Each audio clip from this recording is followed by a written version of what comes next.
우선 개혁을 안 했다면 상황은 더 나빠질 거예요. 그런 점에서는 개혁이 일단 고무적이다라고 말씀드리는데, 근데 만족스럽냐? 이건 이제 부차적인 이슈인 거죠.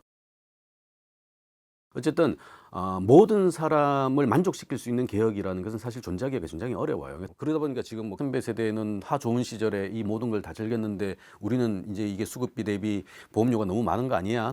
앞으로 더 부담이 된, 차라리 그럴 바에 나한테 다 맡기고 국가가 개입 안 하는 게 더 좋을 거야. 뭐 이런 얘기도 많이 합니다. 또 나중에 기금이 마이너스가 됐어. 이거 어떡할게? 이게 사실 가장 중요한 불안인데, 기본적으로 국민연금 무용론도 충분히 이제 감정적으로 이해가 되는 맥락이에요. 왜냐하면 청년 세대는 지금 납부자지 수급자가 아니거든요. 그런데 앞으로 아마 납부 기간 더 길어질 거예요. 근데 저성장 때문에 수급의 가능성은 더 줄어들 거거든요. 근데 지금 그 돈을 누가 받아가느냐? 이제 오른 보험료에 해당하는 돈을 누가 가져가느냐? 지금 이제 65세 이상 혹은 60세부터 수급자들이 받아가는 구조예요.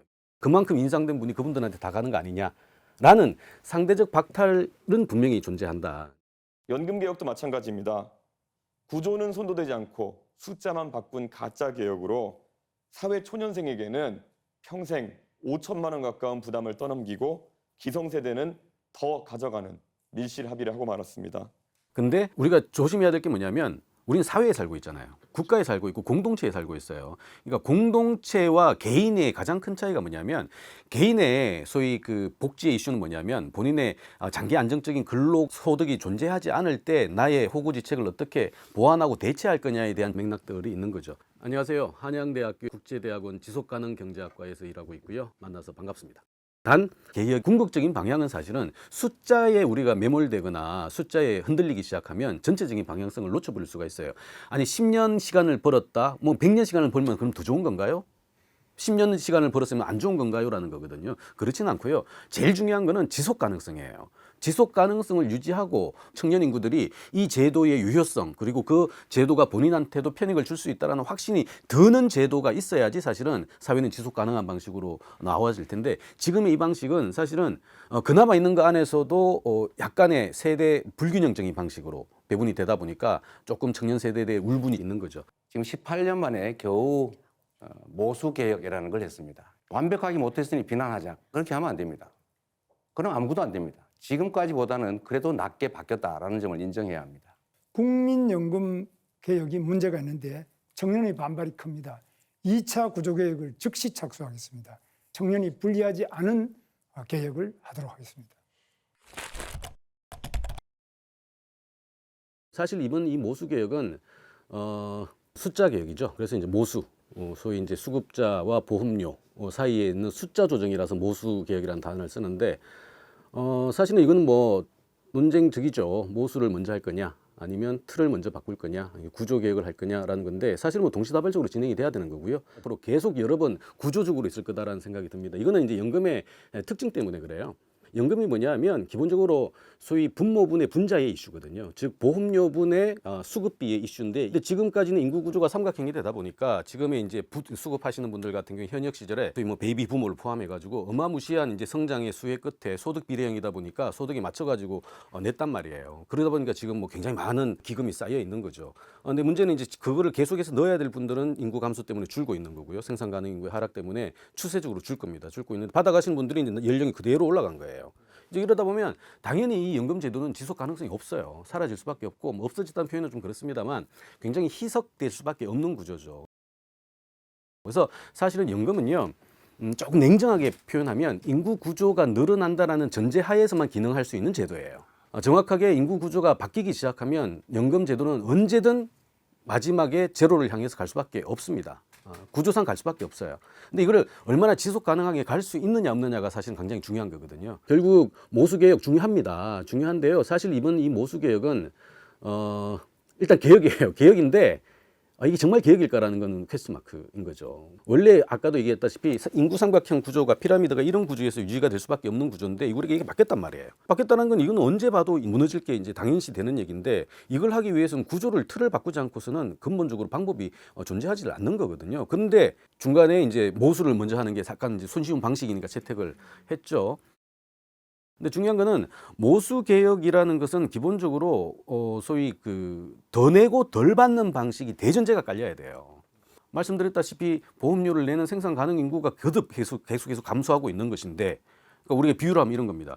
지금 58년 개띠 베이비붐의 상징이 이제 작년 재작년부터 65세 즉 국민연금 수급에 이제 최초 연령에 다 진입을 했는데 그분들이 연평균 80만에서 90만 사이예요. 자, 근데 생산 가능인 거에 초입에 있는 사람들이 사실 정상적인 사회에 진입을 해서 보험료를 낸 걸 가지고 90만, 100만을 향해서 그걸 지급을 해야 되는 구조인데 이게 어떻게 유지가 되겠냐고요.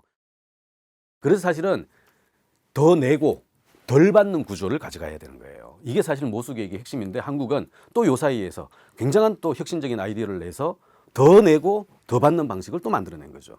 이건 뭐 수술 환자에게 그냥 밴드 하나 붙인 꼴밖에 되지 않는 거예요. 물론 그럼에도 불구하고 안 하는 것보다 훨씬 낫다라는 것은 뭐 당연한 과정입니다. 아마 그런 어떤 그 철진한 어떤 접근, 인식들 때문에 구조적인 방식으로 지속 가능성을 원하는 청년 인구들의 눈높이에 맞지 않았던 거죠. 분명히 구조개혁으로 가야 됩니다. 구조개혁은요, 말 그대로 틀을 바꾸는 거예요. 말씀드렸다시피 연금은 이런 제도가 돼야 유지가 됩니다. 근데 이런 제도 안에서 연금이 유지가 될까? 첫 번째 퀘스천. 아마 저는 개인적으로 어렵다 봐요. 만약 어렵다면 이 연금 제도는 구조 틀을 바꿔야 됩니다. 혹은 구조 틀을 뭐 극단적으로 얘기한다면 연금 제도가 과연 기능하는가에 대한 문제 제기도 할 필요가 있는 거예요. 두 번째는 그게 아니라면 이 구조를 대체할 수 있는 게 없다면 보완을 해야 되는 것이죠. 그게 이제 구조개혁의 핵심인 것인데 아마 대체는 어려울 겁니다. 왜냐하면 이 연금 이슈는 특정 순간에 끊어야 되는 것인데 모든 사람들이 다 연결이 되어 있기 때문에 특정 순간 끊임을 당하는 그 전후에 있는 분들에게는 굉장히 불리할 수밖에 없어요. 그러다 보니까 어느 시점을 찍을 거냐 이건 굉장히 정치적인 판단일 수밖에 없고 많은 분들이 이해관계가 얽히기 때문에 끊을 수가 없기 때문에 이제 구조를 바꿔야 됩니다. 어떻게? 기존 틀을 유지하면서도 보완할 수 있는 아이디어를 가져가야 되는 거예요. 즉 이렇게 설계가 돼 있으나 이 구조가 됐더라도 최대한 유지할 수 있는 지속 가능성을 담보해야 되겠죠. 그거의 핵심이 더 내고 덜 받는 방식이에요. 그 더 내고 덜 받는 방식이 첫 번째 방식이 바로 보험료를 높이고 수급비를 낮추는 방식이 되겠죠. 이게 축적이 되면 어쨌든 상당 부분 시간을 벌 수가 있습니다. 제가 시간을 번다고 표현했지 이게 구조적으로 지속된다는 얘기는 아니에요. 여기에 플러스 이게 시간을 버는 것들이 계속 갈 수 있는 방식으로서의 구조 틀을 바꿔줘야 되는 거예요. 이게 이제 구조개혁의 핵심인 것이죠. 결국 우리가 알고 있는 구조개혁의 아마 한 방향은 이럴 겁니다. 지금은 자기가 낸 거를 다른 사람이 받아가는 구조, 즉 쌓아둔 걸 가져가는 구조잖아요. 적립식 구조인데 이제 내가 낸 거 내가 받아가는 구조, 기여식 구조로 가면 됩니다. 이제 문제는 이제 그런 식의 방법들을 해야 되는데 아까도 얘기했다시피 이해가 부딪히는 그룹들이 발생할 수밖에 없고 어느 정도 수준을 갈 거냐라는 것도 굉장히 중요한 관전의 포인트예요. 아까 하나 빠뜨렸는데 우리나라에서 크게 얘기를 하지 않습니다만 상대적 박탈을 느끼는 또 다른 이유가 하나가 더 있거든요. 그 부분은 지금도 우리 빙산의 일각만 아마 나와 있는 이슈 같아요. 뭐냐면 국민연금은 우리 일반적인 직장인들에게 해당되는 거고요. 특수직, 즉 특수한 목적으로 일하시는 월급쟁이들, 샐러리맨들을 위한 소위 연금 체제가 가지고 있습니다. 특수직 연금이라고 표현하죠. 대표적인 게 공무원 연금이에요. 군인연금, 제가 가입해 있는 사학연금도 마찬가지고요. 별정직 우체국 연금까지 포함해서 4개를 가지고 있는데 하나같이 뭡니까? 나라를 위해서 뭔가 공익적인 차원에서 일하시는 분들이죠. 옛날에 이분들의 월급 굉장히 적었거든요. 나라를 위해서 열심히 일하는데 월급조차 적으면 동기부여가 안 되겠죠. 이런 차원에서 이분들에게 추후에라도 좀 보상을 해줘야 된다는 차원에서 이분들에게는 각각의 법률에 의해서 특정 연령이 됐을 때 똑같은 연금을 받습니다만 수급비가 더 높고요. 더 중요한 거는 이분들은 하나같이 소위 고갈이 됐을 때 세금으로 소위 벌충해 주겠다라는 것을 못 박았던 거예요. 그러다 보니까 군인연금 1970년대 이미 적자가 발생을 했고요. 공무원연금도 적자입니다. 매년 세금이 어마무시하게 들어가고 있다는 것이죠. 그 부분은 얘기를 안 하고 있어요. 똑같은 연금인데. 더 중요한 거 지금 공무원들 월급 수준 적긴 적습니다만 옛날보다 많이 올라갔어요. 소위 국민연금과 특수직 연금의 일원화 작업. 그래서 이 각각의 납입자들이죠. 가입자들이 기분 나빠하지 않게. 요분들은 별로 기분 나빠하지 않죠. 요분들이 이제 기분 나빠하는 거죠. 지금 이게 뭐냐? 국민연금이 갑자기 세대 갈등적인 이게 논리가 된 게 국민연금 안에서도 소위 그 보험료를 내는 사람과 수급비 안에 노천 간의 대결이 있는데 종쪽은 당연히 있는 거고 횡축으로 봐도 특수직 연금과 이 국민연금 사이에 소위 뭐랄까 비대칭성 혹은 불균형성이 존재한다라는 거예요. 이런 것까지 아우르는 방식이 사실은 구조개혁의 핵심이 돼야 되는데 이 이슈는 사실 잘 얘기를 안 하고 있어요. 왜냐하면 지금 기본적으로 지금 노인분들 좀 나이 드신 분들이 더 많이 받고 청년이 적게 받으니까 요거 때문에 지금 짜증이 나는 건데 요걸 팽척으로 돌리면 국민연금 요거 받는데 요 특수지원금 요거 받는다는 맥락이 있는 거거든요. 이거에 대한 또 짜증, 이중 짜증이 있는 거예요. 그러다 보니까 청년 그룹들 같은 경우에는 이 구조 왜 유지하냐라는 거죠. 그렇죠.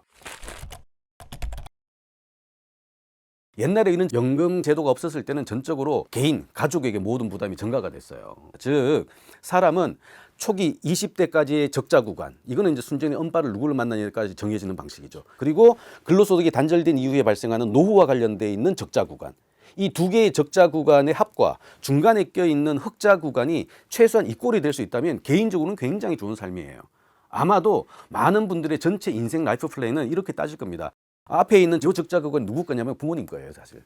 기본적으로 20세까지 부모님부터 받은 그게 있기 때문에 요거의 적자 구간까지 포함해서 추후에 본인들의 적자 구간까지 감안을 해서 마련해야 되는 거거든요. 이게 고성장일 때는 크게 문제가 없어요. 왜냐하면 뭐 저축만 해도 뭐 금리가 이율이 존재하니까. 근데 앞으로는 우리 잠재 성장률이 한국 사회가 갖고 있는 거의 모든 생산 요소를 올로 다 투입했을 때도 얻을 수 있는 맥시마이징 2%가 안 되는 사회인데, 즉 그동안 얻을 수 있는 흑자 구간의 가능성이 굉장히 낮아지고 있다는 거고, 그 얘기는 뭐냐면 추후에 특정 상황이 됐을 때 적자 구간의 불안감이 더 커질 수도 있다는 얘기예요. 근데 젊으신 분들이 하나 약간 좀 쉽게 생각하는 게 뭐냐면, 지금은 이제 굉장히 역동적이고 활동적이고 또 뭐 사회 중추이다 보니까 근로소득 혹은 자산소득이 계속해서 이제 우상향할 거라는 믿음들을 가지고 계시는데, 저도 그랬어요. 저희 선배들도 그랬을 겁니다. 근데 어쩔 수 없어요. 70, 80대면은 기본적으로 그런 장기 안정적인 근로소득이 단절됩니다. 죄송하지만 불가피하게 이 적자 구간은 발생할 수밖에 없어요. 이거를 그럼 이런 분들 우리가 또 국가에서 내버려 둘 수는 없는 거거든요. 그러면 이거 나중에 세금으로 다 들어가요. 차라리 그 세금 안 들어가게 하는 게 국민연금의 지속 가능성을 통해서 연금을 내서 보험료를 내서 이거라도 벌충해 주다라는 게 중요하거든요. 이게 사실은 국민연금이라는 공적 보험이 가지고 있는 가장 중요한 특징이거든요. 그래서 한참 왕성할 때는 국민연금 따위, 복지 따위 필요 없어 라고 생각할지 모르겠습니다만, 사회는 그렇지 않다. 그리고 아이러니컬하게 거의 모든 인생은 추후에 적자 구간이 계속 발생한다. 특히나 최근에는 한국의 평균 수명이 길어지면서 적자 구간의 가능성이 훨씬 더 커지고 있다. 그럴 때 국민연금은 완벽한 대체적인 수단은 되지 않으나 보완의 수단으로는 꽤 안정적이고 지속적인 소위 종잣돈이 될 수 있다는 생각이 듭니다. 듣다 보니까 최소한의 대한민국이라는 사회를 유지하기 위한 기초 틀이라고 생각이 좀 들긴 하네요. 그렇습니다. 사회가 가지고 있는 사회의 가장 치명적인 약점이죠. 우리 시장의 실패, 정부의 실패, 모든 것들이 어쨌든 양극화로 나오거든요. 그래서 통상은 현역 구간에 있는 사람들의 돈을 받아서 세금으로 조세를 받아서 이 구간에 있는 적자의 분들을 도와주는 게 각 국가의 핵심이에요. 이건 사회나 공동체를 유지하는 굉장히 중요한 질서이자 원칙이에요. 이걸 우리가 부정하거나 할 수는 없습니다. 당장 중간에 있는 분들이 조금 힘들다는 이유만으로. 왜? 이분들도 어차피 시간이 지나면 이렇게 가거든요. 그런 식에 놓고 본다면 연금은 소위 세대 간의 그 자원을 재배분하고 또 세대 간의 자원의 재배분 안에서 사회를 유지하는 연결 지점들을 확대 강화하는 방식으로서의 굉장히 큰 장치 중에 하나예요. 그렇게 놓고 본다면 연금 이슈는 절대 우리가 사실은 기능이 저하됐다, 기능이 조금 약화됐다는 이유만으로 만약에 뭐 없애자, 뭐 이건 말이 안 되는 거고요. 아마 문제가 있는 것은 고쳐서 쓰는 방식으로 가는 게 여러모로 봤을 때 어쨌든 사회를 유지하고 공동체를 강화시키고 건강하게 만드는 데 굉장히 중요한 소위 의제가 될 수도 있겠다는 생각을 합니다. 연금 개혁이 결국에는 경제 구조 개혁 아니면 체질 개선 정도가 될 수 있을 텐데, 구체적으로 어떤 대책이 필요할지 말씀해 주시면 감사하겠습니다. 특정 사회는 늘 움직이죠, 그죠? 움직이고 또 좋은 방향으로 진보를 위해서, 진화를 위해서 나간다면 굉장히 바람직할 겁니다. 시대의 변화에 맞도록 질서와 구조와 내용들을 그때그때 탄력적으로 바꿔주는 거, 유기적으로 변경해 주는 게 굉장히 중요해요. 왜냐하면 시대가 바뀌었는데, 사람들이 바뀌었는데 과거의 질서, 과거의 체제, 과거의 옷을 계속해서 입으라고 그러면 안 맞는 거거든요. 연금제도는 극단적으로 인구 피라미드가 고출산, 그다음에 고령화가 있을 때 사실은 굉장히 유효한 방식이고, 그러니까 이게 계속 쌓을 수가 있는 구조인 거죠. 이미 거기에서부터 이 구조는 뭔가의 수정의 필요, 개편의 필요가 존재한다는 건데, 이게 단순하게 인구 구조의 문제인가라는 거예요. 그렇지는 않고요. 그래서 구조개혁 얘기하니까 무슨 연금의 구조만 개혁하자라는 얘기 되는데, 그렇지는 않고요. 사회 전체의 질서를 재편하는 방식으로서의 구조개혁이 필요할 수밖에 없습니다. 극단적인 예가, 우리의 기본 질서는요, 조금 비유를 하자면 개도국 때 만들어진 정책과 질서와 지향을 이 지금 선진국인데도 그대로 유지를 하고 있어요. 그 얘기는 뭐냐면 미스매칭이 발생할 수밖에 없습니다. 이 미스매칭이 그나마 선배 세대들에게는 충격이 별로 없어요. 왜냐하면 이분들은 고성장 시대를 살았고요. 축적 자산도 있고요. 장기 안정적인 소득에 대한 가능성도 충분히 있는데 막 사회에 진입하는 이 친구들한테는 기본적으로 굉장히 불리해졌거든요. 즉 자원 자체가 한정적으로 제한되고 있는데 이거를 어마무시한 경쟁력을 가지고 있고 숙련을 가지고 있는 선배 세대와 경합을 해서 이걸 가져가야 된다는 논리가 있는 거예요. 굉장히 쉽지 않죠. 그렇다면 이거는 재편해 줘야 됩니다. 동일한 방식을 평평하게 만들어줘야 되는 거예요. 근데 역시 질서와 제도와 재편은 누가 결정하죠? 어쩔 수 없이 윗세대가 가다 보니까 당연히 이해관계가 그쪽으로 갈 수밖에 없는 흐름들은 있어요.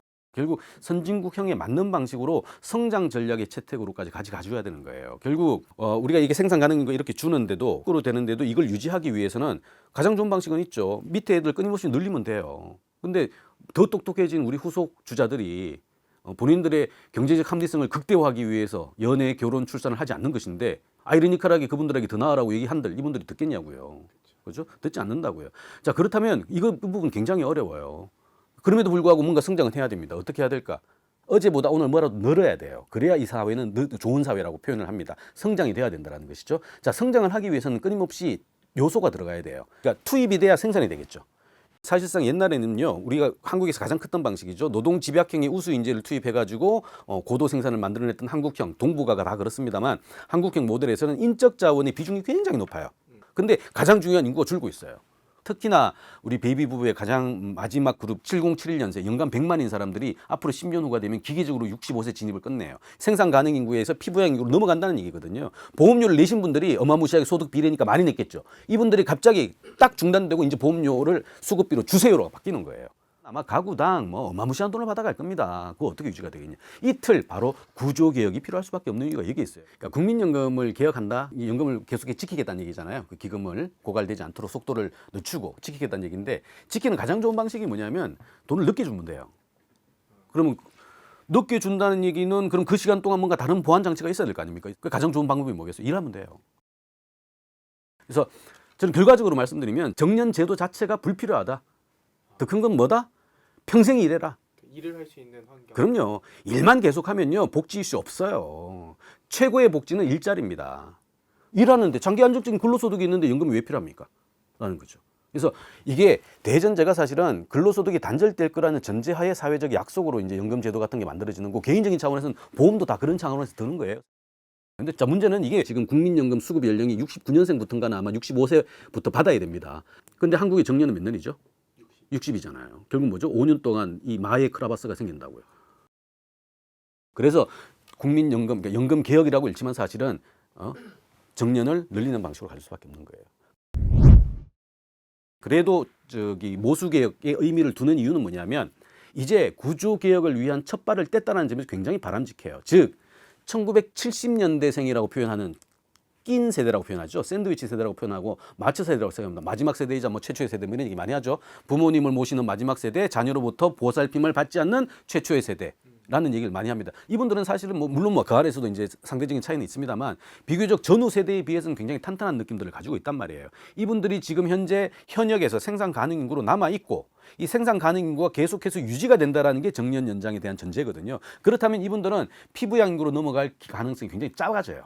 더군다나 이분들은 또 상속 정의와 관련돼 있는 그 윗세대들의 또 불로소득을 또 받으신 분들이에요. 자, 근데 이분들이 갑자기 노후와 관련돼 있는 연금 불안과 관련돼 있는 이슈가 해소가 되기 시작했어요. 그럼 어떤 일이 발생할까요? 즉 연금 개혁과 관련돼서 일단 내려놓기 시작합니다.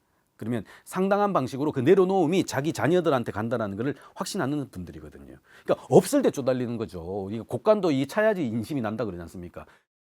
즉 70년대생 90학번들이 지금 현재 45, 55세에 있을 때 구조개혁의 마지막 타임이 여기 있다는 거예요. 이분들은 국민연금 개혁을 합시다라고 얘기할 때 이런 얘기가 나옵니다.